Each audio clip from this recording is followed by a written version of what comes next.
Menstruation is a normal part of the female reproductive cycle. However, the degree of discomfort caused by a period and the amount of menstrual flow vary considerably among individuals. For some, it's just a minor inconvenience, but for others, it may be a major impediment to normal living. For example, studies show that half of top female athletes don't perform as well when menstruating. Most women experience heavy menstrual bleeding at some time in their lives. But when and why does it become abnormal and a cause for concern? Well, stay tuned because today we discuss abnormal uterine bleeding. Our guest today is a specialist gynecologist. She will help us learn more about normal menstrual bleeding, when and why it becomes abnormal, and when it is necessary to consult a doctor. So sit back, relax, and learn from this exciting show ahead. Remember to interact with us via our Facebook page, SABC Health Talk, and on Twitter at SABC Health Talk. I'm Dr. Sello Mutau, and this is Health Talk.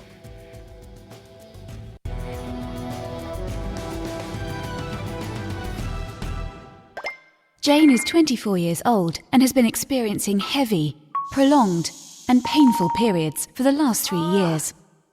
She doesn't know it yet and is probably embarrassed to talk about it, but Jane has heavy menstrual bleeding, or HMB for short, a condition that surprisingly affects up to 1 in 5 women of reproductive age and has a significant impact on day-to-day life. Because of the condition, Jane struggles to lead the social life she wants, and she is not alone. In a global survey of over 1,600 women with above-average menstrual flow, 83% stated that heavy bleeding interferes with their ability to participate in social activities. For Jane and others like her, untreated HMB means that she has to plan her social life around her monthly cycle. Normally, she'd avoid going out during this time completely. But if she does go out, she'll make sure that she'll be in close proximity to a restroom. She'll take a large supply of sanitary protection and extra undergarments with her. She'll sometimes double up on this protection or carry a seat protector. And she'll wear dark, baggy clothing, just in case any accidents happen. She won't even consider doing any of her usual fitness activities, and instead would rather stay in and wait for it all to be over. Just like the 2/3 of women with heavy bleeding who avoid social events during this time altogether, until the next month when it happens all over again. But what Jane and many other women don't realise is that HMB is a very common but very treatable medical condition, something not to be confused with a normal part of a woman's monthly cycle. And it's important that women do not suffer with the condition in silence. If you think you could be suffering with HMB, ask yourself these simple questions. Does your menstrual bleeding last longer than a week? Do you ever experience a sudden onset of heavy bleeding that soaks through your clothes? Do you need to change sanitary protection every 2 hours or more? Does your heavy bleeding affect your daily activities and quality of life? If the answer to any of these questions is yes, then you might have HMB, and you are certainly not alone. Now, menstruation is a major stage of puberty in girls. It's one of the many physical signs that a girl is turning into a woman. Now, menstruation can be a source of confusion and anxiety for a young girl, and often for one or both parents. There are usually many questions like, when is it the right time for it to happen? Will it be painful? Will it be regular? Well, let's get answers from our special guest. And today we have Dr. Thandi Mtsi, who's a specialist gynecologist based at Park Lane and Lesedi Clinic in Johannesburg. Welcome to Health Talk, Dr. Mtsi. Thanks for inviting me. All right. Let's start with the very basics now. You know, oftentimes there are all these terms that are thrown around, you know, menorrhagia, metrorrhagia. I mean, today essentially I said we're talking about abnormal uterine bleeding. Now, can we go through these terms and perhaps just let us know whether or not it's important for the public out there to know the different meanings of these terms, or should there be one simple term that people know? Let's start with menorrhagia. We hear of menorrhagia, we have metrorrhagia, abnormal vaginal bleeding, abnormal uterine bleeding. Please help us untangle all these? Yeah. Thanks. I think the most important thing for the public out there is just to know normal or abnormal. Right. Really, terminology is for the doctors when they communicate with each other and when they decide on the pathology. Right. Normal uterine bleeding is basically a normal period. Okay. Which I think we will discuss. All right. And so that by the time a woman is about 30, Yes. she knows her normal period. In fact, even in the mid-20s, they should be knowing that this is my normal period, and therefore this is abnormal in terms of, is it heavy, is it regular, or it's irregular and heavy. You know, that's where the terminology then starts. Okay. Now, abnormal uterine bleeding can be two types. There's what we call dysfunctional uterine bleeding. That's why I said, you know, terminology is not going to be that important for the public. Right. It's important for us when we talk as health workers, so that I know, should I do something, should I investigate further this person. Dysfunctional uterine bleeding is different from menorrhagia in that dysfunctional uterine bleeding can be caused by things like drugs that the person is taking. If the person, for instance, is on injectables, they may bleed, they may have that kind of bleeding, which is called dysfunctional. But menorrhagia is heavy bleeding, which has a cause, which has pathology, something that we need to investigate. And then when you start mentioning terms like menorrhagia, then it's also heavy bleeding that's also irregular. I see. Okay. So there could the message basically is that there's normal menstruation, which has normal bleeding, and there's abnormal bleeding, which we will come to now. And we're going to come back to the causes and what have you a bit later on. But let's come back to now normal menstruation. You know, young mothers watching this program, you know, raising young daughters, maybe a little bit anxious. What should they expect? When should a young girl expect her first period? And what are the signs that it's about to happen? It's actually an interesting question. In fact, if you, with your permission, if I may digress a bit. Sure. Somebody asked us the other day whether evolution is still going on. Evolution or evolution or whatever is still going on. And evolution is actually still going on. Interesting. When I was a young girl, you had your periods at the age of 16, 15, 16. And that was normal for us. These days, by the time the girl is 16, we're getting worried that why is this child not getting a period?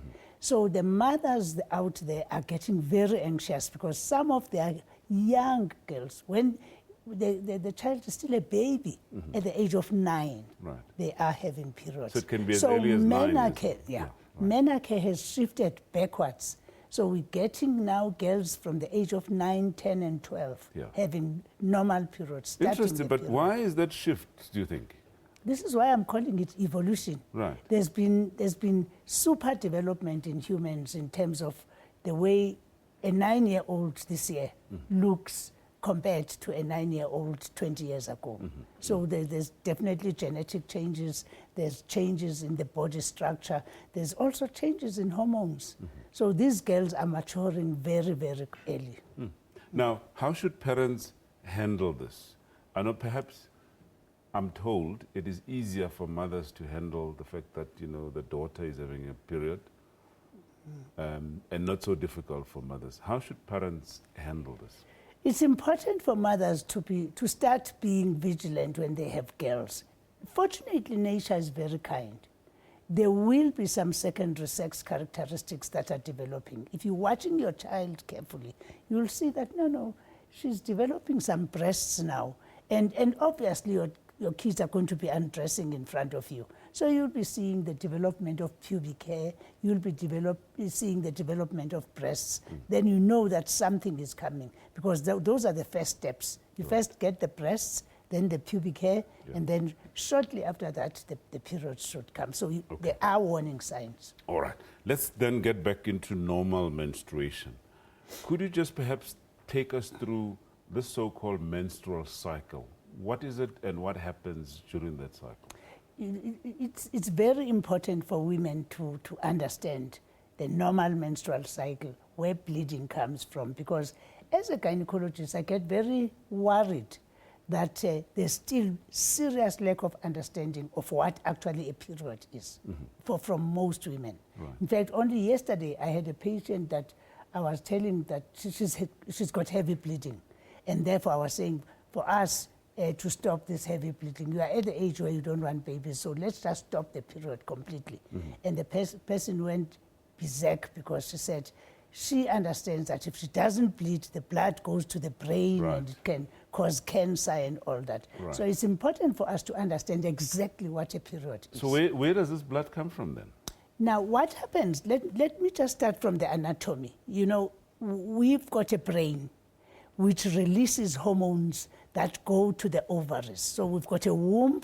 Unfortunately, I forgot my... Yeah, we'll show the... We've got a womb, and the womb next to it are the two ovaries. Yeah. So there are hormones that are going to come from the brain to say to the ovary, okay, prepare an egg that's going to be fertilized because this woman is going to have a baby.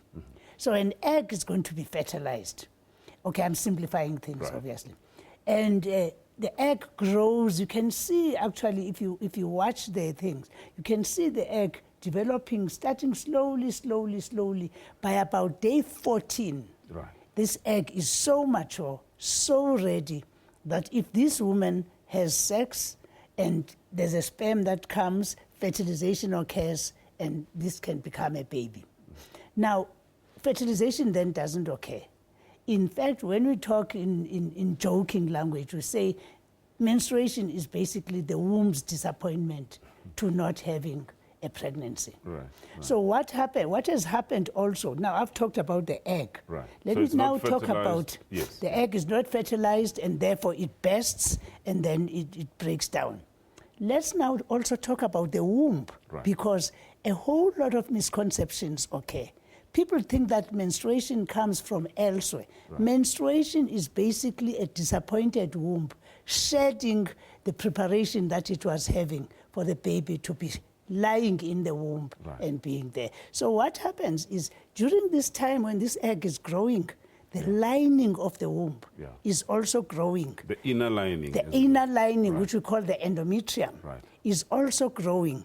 And it develops to such a stage that it becomes thick and ready to accept a baby.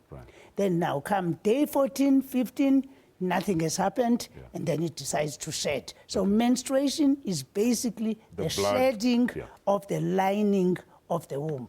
And it does that repeatedly until you get to your 50s. Okay, for the last 30 seconds that we have now. Okay, so this blood then comes from the inner lining of the womb called the endometrium, and that's the blood that is seen. The amount of blood, what is normal and what is abnormal? That is one of the questions I was fearing you're going to ask because it's very difficult. It varies from people to people. There are people that do not bleed a lot. The pattern, in fact, the best way to assess this would be the impossible way of having to ask each patient to weigh her pads and then take the weight. But when should one say that now this is abnormal? It was normal, now this is abnormal. You know, women are so scared of bleeding that sometimes there's more exaggeration of the amount of bleeding that we have. The methods to assess would be, are you getting dizzy from this bleeding? Are you, the HB, you take the person to a doctor. On that note, I want you to hold your thought there because I want us to get into this, but for now, we just need to go for a quick commercial break. Now, please stay with us because after this break, we get to understand the signs and symptoms of abnormal bleeding.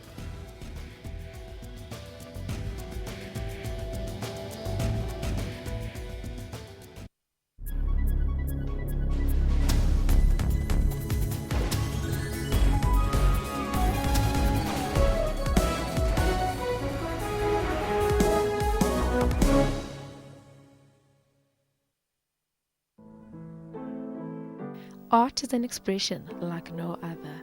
Sculpture speaks a language that painting and other two-dimensional plastic art cannot reproduce. Maybe this is because sculpture points to something beyond itself in a way a poem does. Professor Pitika Ntuli's passion for Africa underpins his sculptural language. I am the one that hallucinates in forms. I hallucinate shapes. I hallucinate my sculptures. I chew bones. I grind stones. I melt metal. I walk through the dense forest of ugliness in order to create the beauty of the universe, a universe of my soul. The Nyrox Sculpture Park is undeniably one of Gauteng's, if not South Africa's, most incredible gardens. We visited the Winter Fair. And lastly, the James Hall Museum boasts beautiful vehicles that you wish you could take home.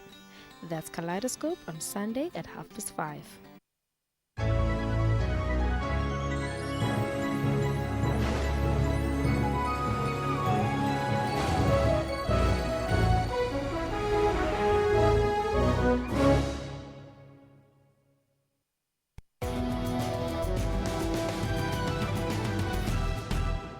Before the ablation, I had a limited life once a month. I planned my activities around, what time of month it was, whether or not my period would be there. During my monthly cycle, they were awful. I had extremely heavy bleeding. I would probably have to change the thick pads every hour. I've had multiple accidents, going to work. I work an hour away from home. And it was just an awful, awful life. I was always weak and tired. And my daughter and my husband, at that time, they knew that I'd be on the couch. They wouldn't get any meals. They probably wouldn't get much conversation out of me. I just didn't want to be touched. I didn't want to be bothered. I just wanted to wait for that week to be over so that I could get back to my life. Welcome back. Now, it is said that many women experience heavy bleeding in the last 2 to 3 years before menopause or in the first few years after menstruation begins. But what do people really go through when experiencing abnormally heavy bleeding? Let's learn this from our guest, Dr. Thandi Mtsi.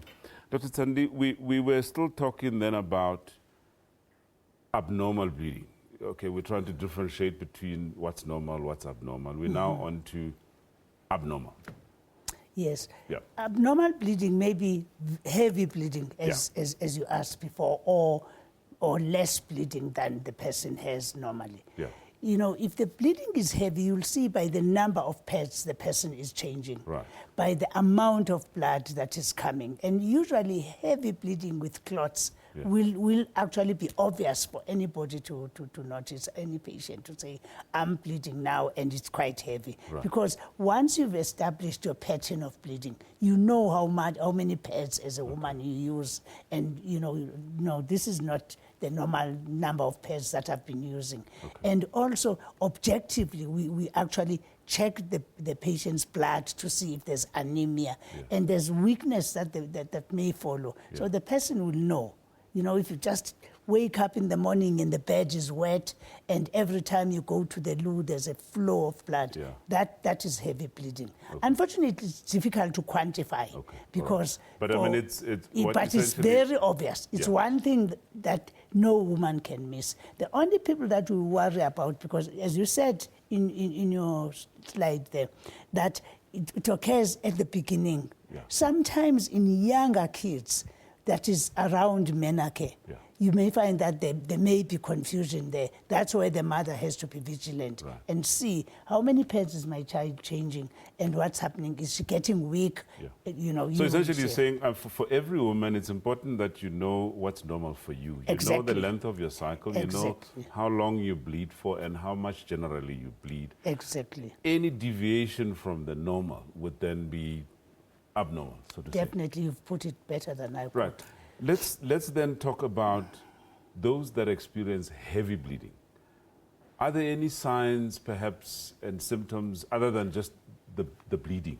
There's usually pain and, as I said, dizzy spells. I mean, there will be clinical signs of losing a lot of blood. Right. Those are the main signs that they will experience. And it may be associated with pain depending on what is causing the heavy bleeding. The signs will depend on what is actually the cause. Okay. So there may or may not be signs. There may or may not be signs. Some people will just have heavy periods, that's all. Right. We'll talk about dizzy spells. I mean, are there any complications to heavy bleeding? Perhaps let's just go into that a little bit. Heavy bleeding, the first thing that happens is usually anemia. and all the things that will follow from the anemia, So the in other heart words, problems. the blood and all becomes that. weak as it. Exactly. Yeah. Exactly. Right. You lose a lot of blood. It's just losing blood. And there's acute loss of blood where, for instance, somebody who has been bleeding normally for all these years and suddenly, for 24, 48 hours, they lose a lot of blood. That is actually sometimes worse than somebody who bleeds and then stops and bleeds. Acute loss of blood is much more dangerous. Can it be an emergency? It can be, yeah. It can be an emergency. Yeah. Now, in terms of the impact, whether normal, I guess, for some people, but abnormal or heavy bleeding, has a heavy impact on some people. Some people are not able to function normally and so on. Just take us through some of these. You see, first of all, the impact is I'll divide it into two. There's physical impact, where you actually get a person being dizzy, being weak, they can't function properly, and there's pain all the time. But there's also psychological impact. For us as women, the reproductive organs are sometimes the most important organs for us, because at a certain stage, up to a certain stage, you are considering that one day I will have children. And the biggest fear amongst women is to not have those children. Yeah. Because once you bleed, you see that there's a threat to my reproductive life. The other fear that women have, which is even more serious, is fear of cancer. Because once there's this heavy bleeding, you're asking yourself, what is behind this heavy period? Could I be having a cancer?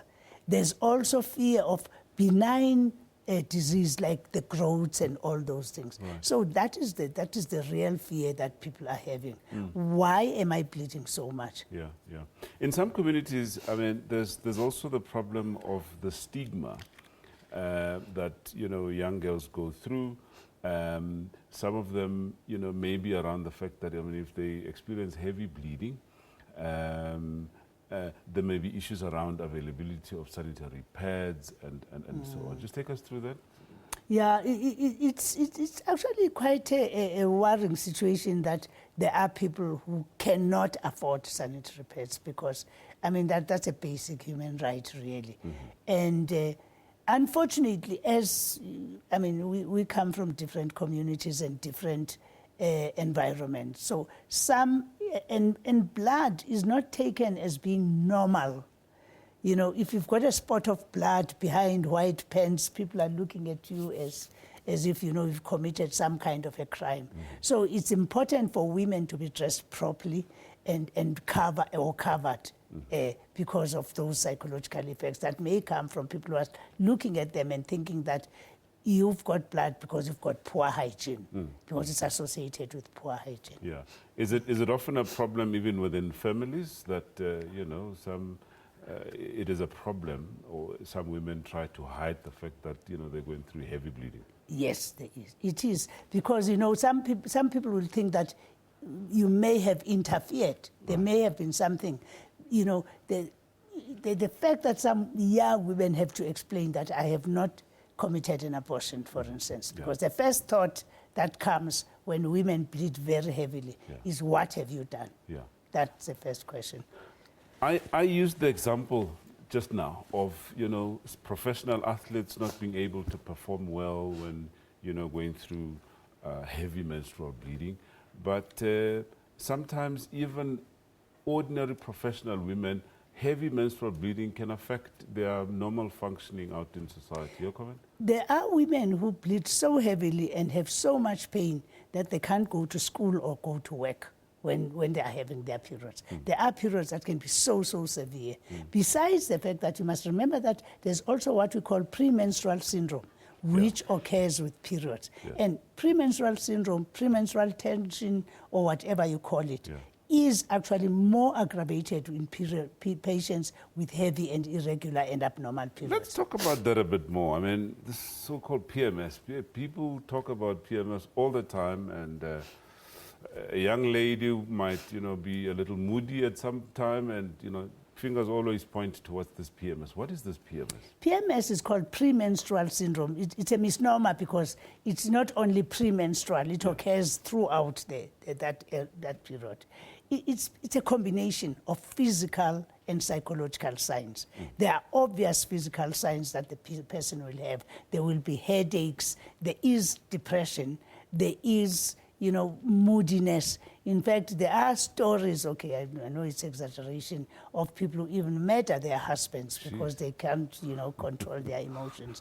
But basically, it's a period of emotional turmoil because of the hormones and because of the way that you feel when you are having those periods, because there's definitely a change in mood when people are having. So it's actually saying it's accentuated by heavy menstrual bleeding as well. When you've got heavy periods, when you've got pains, it becomes absolutely a nightmare. Very interesting. All right.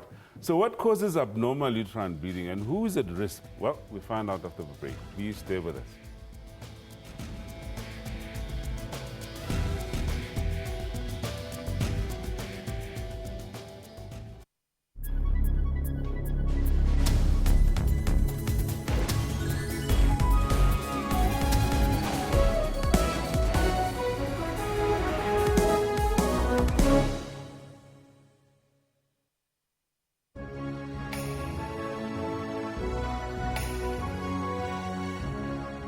Nelson Mandela, keeping a watch over a myriad of statues, from generals and presidents to literary figures and humanitarianists. More recently, those who fought for freedom. So there's no need to destroy. If at the end of the day, the statue has to be removed from where it is, it will be removed. President Jacob Zuma and his counterparts will witness the signing of a number of bilateral trade and investment agreements. Campaigns to eradicate racial discrimination and hostility succeeded. The nation now rallies behind President Paul Kagame. Catch all news locally and internationally. Tune into SABC, your #1 news channel, news at 8 from Monday to Sunday.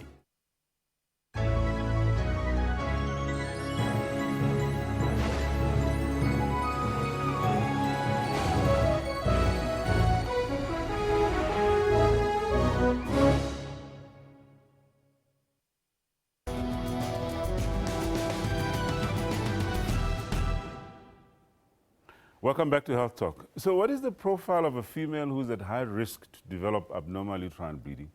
There are apparently a wide variety of causes of abnormal bleeding, and these are medical conditions both within and outside the female reproductive system. It's not me saying that. Well, let's hear this from our special guest, Dr. Thandi Mtsi. Dr. Mtsi is a specialist gynecologist based at both Park Lane Hospital and Lesedi Clinic in Soweto. Dr. Mtsi, now, we've described what abnormal bleeding is, what's normal and what's not normal. Now, sticking on the abnormal part now, are there people that are at risk of developing abnormal bleeding? Okay, if we're going to take abnormal bleeding from absence of periods right up the spectrum to heavy bleeding, right. There are some high-risk groups. Right. But first of all, let's divide heavy bleeding into two groups. Right. I had said at the beginning there's a group of heavy bleeders who experience what we call dysfunctional uterine bleeding. Right. And there's a group that's going to experience menorrhagia. There's a difference between those two groups. Yeah. Dysfunctional uterine bleeding may not have pathology. Yeah. So that group of women is going to be the group, for instance, that is on some form of contraception, let me make an example, or some form of medication. But for the public, how do they know that, oh, this is now dysfunctional and this is the doctor will know. I see. Because the cause will be known as you've suddenly had this injection, and because you've had this injection, you are bleeding heavily. And therefore, that's why I said right at the beginning, classification is for us health workers. It's not for the patient. But we can classify them when we've taken the history. Okay. I know that this patient has been on certain drugs, and I know that these drugs cause heavy bleeding. But with patients who are having menorrhagia, there will be pathology. Like, for instance, some of the causes or some of the risk factors. This patient is quite big. We've got a problem of obesity in our country, and everywhere else in the world. Yes. And that's one of the risk factors for abnormal periods. Either they don't get periods at all, or they get very heavy periods, the patients who are obese. There's drugs that can cause heavy bleeding, as I said. But there's also a relatively serious and very serious conditions. For instance, people with growths, what we call fibroids, will experience heavy bleeding, and you can see person who's suddenly having a big tummy and all that. Okay, the before we get to the the physical ones, let's just maybe wind back a little bit to some of the lifestyle issues. We mentioned obesity, we mentioned drugs. Any other lifestyle issues? Can smoking, for instance, affect bleeding? Smoking may or may not affect heavy bleeding, but smoking affects every part of our body, so we can't rule it out completely. Alcohol as well. Alcohol as well? Yes. Okay. Now, there's this issue of heavy exercise, which is part of the so-called female athlete triad. I mean, I know we're getting a bit too technical, but essentially, heavy exercise, how can it affect menstruation? Actually, heavy exercise does the opposite in most women. It causes amenorrhea. So a lot of women who are fanatics, they tend not to get their periods and they struggle to fall pregnant. Okay. And this is largely because of the hormones? Largely because of the hormones, yes. All right. So let's get then back into the body then. What are those conditions that can result in heavy bleeding? I mentioned, first of all, the growths. This is the most common, especially amongst us black women, fibroids, growth or myomas. There's a whole lot of different languages that can be used. The uterus enlarges really and gets these little solid masses inside the uterus, which make the uterus to expand and therefore difficult for it to contract and control the bleeding. So that's one of the most common causes of heavy bleeding amongst the women. So this would be what sort of age group then?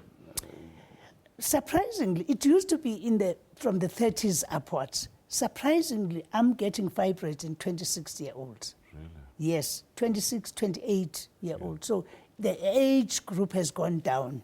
So even younger women are experiencing fibroids. Who's at risk then of developing fibroids? If we just we think there's an element of heredity. We don't know the cause of fibroids because there were a lot of things that were said about causes. Like in the past, they used to even mention things like infections, which have actually absolutely been ruled out. The only constant factor that we are seeing in women is maybe somebody in the family had the fibroids. So it's got nothing to do with the fact that a womb that has born a baby before is less likely to develop a fibroid? I've seen fibroids in people with 5 kids, and it doesn't really protect that much.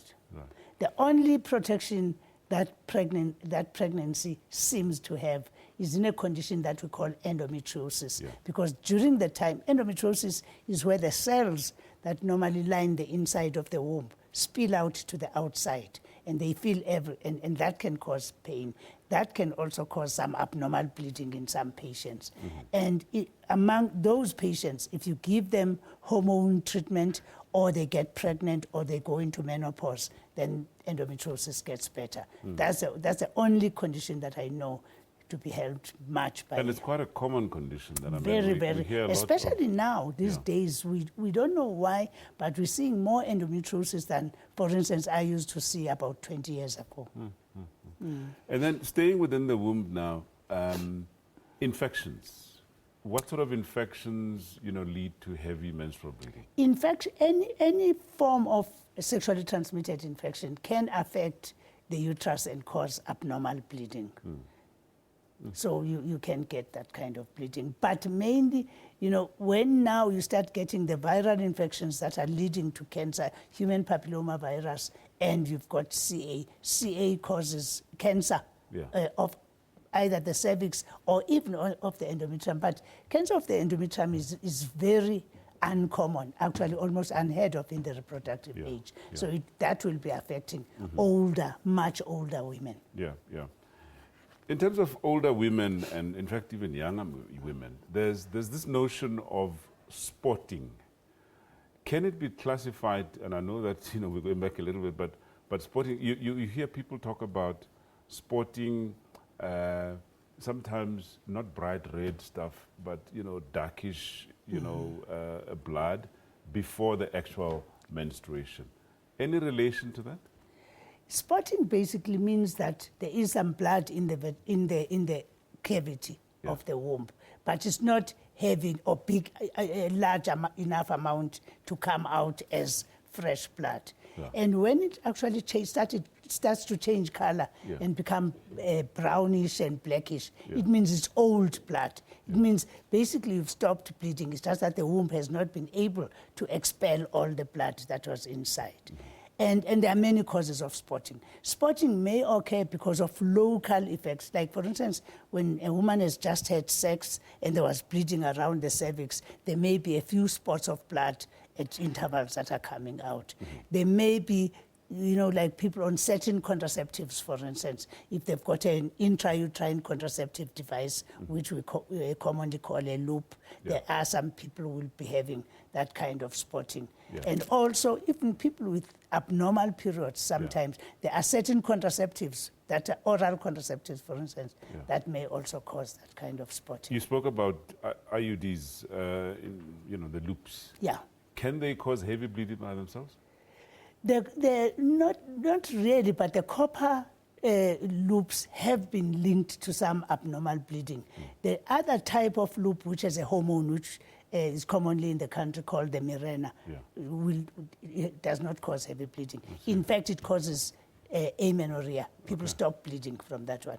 But there may be spotting, especially for the first few months after insertion. Interesting. All right. So how then can we prevent and treat abnormal bleeding? After the break, please stay with us.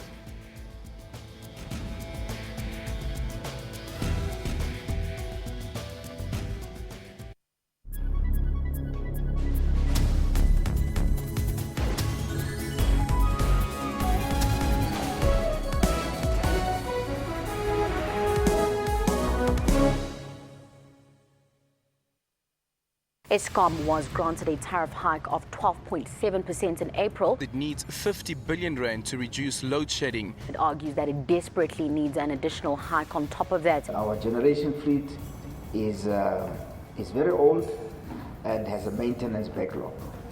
Even if we can make the decision, but implementing that decision will be impossible. This could force Eskom to seek alternative funding, and little sympathy from stakeholders here at the hearings. Another proposal, which many believe should have been implemented years ago, is that Eskom be privatized. For top stories and updates around the world, catch Your World weekdays at 9 p.m.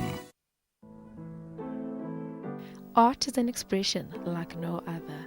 Sculpture speaks a language that painting and other two-dimensional plastic art cannot reproduce. Maybe this is because sculpture points to something beyond itself in a way a poem does. Professor Pitiganduli's passion for Africa underpins his sculptural language.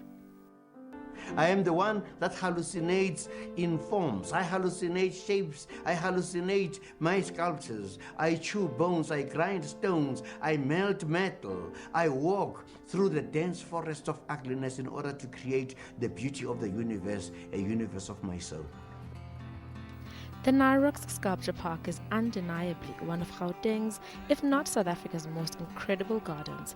We visited the Winter Fair. And lastly, the James Hall Museum boasts beautiful vehicles that you wish you could take home. That's Kaleidoscope on Sunday at 5:30.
Welcome back to Health Talk. Now, the old adage, prevention is better than cure, always holds true. However, if it cannot be prevented, it can only be treated if the cause is known.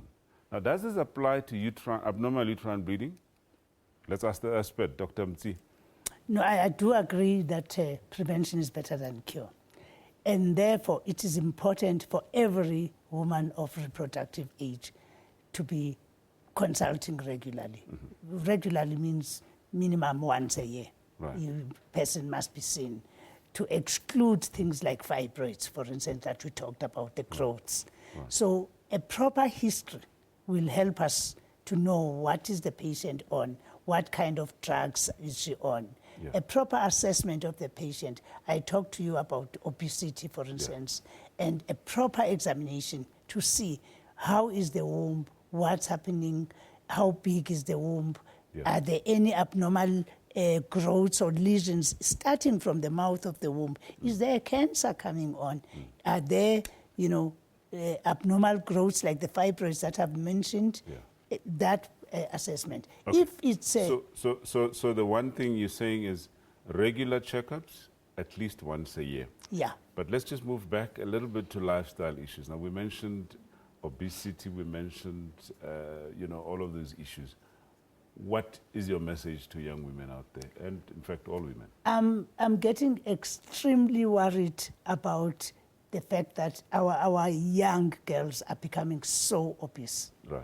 And we are having bad, serious problems. We've got problems with heavy bleeding. We also have problems with those women. I know it's not the topic that you want us to discuss. When they get pregnant, they become high-risk patients. There is evidence which shows that bigger women tend to develop cancers more than women who are thinner. So lifestyle is very important for gynecological conditions. Yeah. All right. Then obviously the advice is that please, stay regularly active, watch what you eat, look, you avoid obesity if there's a better way of putting it. And visit your gynecologist or your doctor on a regular basis to get these simple checks. By the way, I'm saying visit your gynecologist. Is it necessary for people to visit gynecologists, or can they just visit their own doctor? People can visit their GPs, but, and you just have to make sure that people should really be assertive and say, look, you know what, I want a full examination. Right.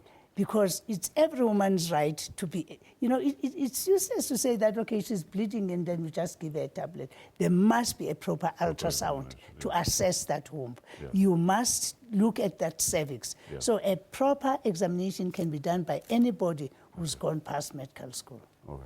Let's talk about treatment options then, open to women with heavy menstrual bleeding.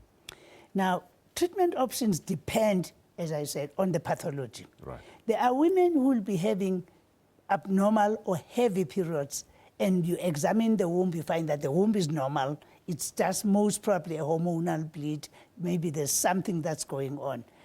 Maybe the person is on drugs. For instance, I've seen patients who have had clots and have been put on a drug called warfarin. You know about warfarin. And those people may have abnormal For the sake of our viewers, perhaps warfarin is that blood-thinning medication that people get given sometimes after suffering from clots or DVTs and so on. Exactly. Yeah? Yep. So those patients who may be on certain types of medication, you do not make them stop the medication, but you can do something to prevent the periods. Maybe try and stop the periods. That is where that loop I was talking about, for instance, can come in if they're sexually active, and you can insert that loop, and it has a hormone, it's going to stop the bleeding for a while. There are women, obviously, if you see things like fibroids, you have to treat them, you have to remove them. And as I said, quite a lot of them can, for instance, patients with dysfunctional uterine bleeding can just be controlled by even using oral contraceptives or certain form of contraception. Okay, so before we get to surgery, so I mean, we've dealt with the lifestyle issues and so on, and we dealt with the importance, obviously, of seeing somebody qualified or competent enough to assess the cause of abdominal bleeding. And so you essentially are saying that, medication can be given, Yeah. Oral contraceptives can be given. Yes. Sometimes intrauterine devices like loops can be inserted that may solve the problem. Exactly. Anything else before surgery that can be done to help the woman? It basically really depends. If they are on drugs that can be stopped, that are not treating life-threatening conditions, maybe just stopping that can help the abnormal bleeding. I see. Losing weight, as you had said at the beginning. Okay. We haven't spoken about diet and food, and just apart from the link to obesity, but in terms of heavy menstrual bleeding, is there a link between what people eat and heavy menstrual bleeding? Not really in terms of what you put in at that time, but there is a link because of obesity. If it affects you to such an extent that you become obese, there will be an effect on your menstrual period, because you may get a condition which is not necessarily caused by food, but once you've got that, we call polycystic ovarian syndrome. Polycystic ovarian syndrome is a whole syndrome where it's more common in bigger women. The ovaries become abnormal, they become extremely enlarged, the periods become irregular. Sometimes they go away and sometimes they come back and they're very heavy. And those women, weight loss and good dieting immediately improves the condition. Okay. There's often adverts or stories or people advertising themselves that they can deal with abnormal bleeding through alternative medicines or traditional medicines or herbs and what have you. Your comment? I always refrain from using or advising my patients to use anything that does not have a scientific trail. Show me the literature, I will say to my patients they must use it. As long as it's anecdotes, for me, it's a no-no. Okay. As long as I hear from my uncle, my grandmother, or your grandmother, I will not use that drug. My grandmother wouldn't be too happy with you, but anyway, that's fine. She may be my age. Let's come to the other options now, which I don't like talking about, but surgical options, which I would imagine would be the very last option. Okay, the main thing really, the main surgery that we do is, okay, let's put it in ages. In the reproductive age, as I said to you, the most common is the fibroids. The best way to deal with the fibroids in the young reproductive woman is to cut them out. Just the fibroids? Just the fibroids. You don't remove the womb in that age group, depending obviously on the size of the fibroid. Now, there are newer methods of dealing with the fibroids, like something that we call embolization, where you actually cut out the blood supply by injecting certain things into the blood vessels, and they cause the fibroids to shrink. So, but it's not a major operation. It's not. That one is not a major operation. All right. In some women where there is absolutely no bleeding, no growths and nothing that we've picked up, as I said, that intrauterine device, it takes the place of surgery, so you don't have to be doing surgery. In older women, there may be problems inside the womb, which are not necessarily fibroids, but there are other forms of growth. I think you've heard of polyps. And polyps can cause abnormal bleeding in the older women. So we do what we call a hysteroscope, where we take a special instrument which has a camera, we look inside the womb, and we can actually remove. That one is a much shorter procedure, minor procedure compared to We've run out of time, but do you ever have to suggest that, we remove the womb in a woman? A woman who's completed her kids, who's at the right age, who has distressing bleeding, has maybe had fibroids removed or is not a good candidate for removing the fibroids, I do recommend taking out the womb. Okay, well. There's also endometrial ablation, obviously. Unfortunately, we've run out of time. It's been a fascinating and very educative discussion. And thank you so much for your contribution. Thank you so much for inviting me. Well, folks, it's on that note that we come to the end of our show today. A reminder to please share your views and comments via our Facebook page, SABC Health Talk, and follow us on Twitter at SABC Health Talk. So join us again next week on SABC News. You can watch repeat shows at 2 p.m. and 10 p.m. tonight. And please go to our SABC YouTube link to get all the past shows. I'm Dr. Silva Daoud. Thank you for watching, and do take care.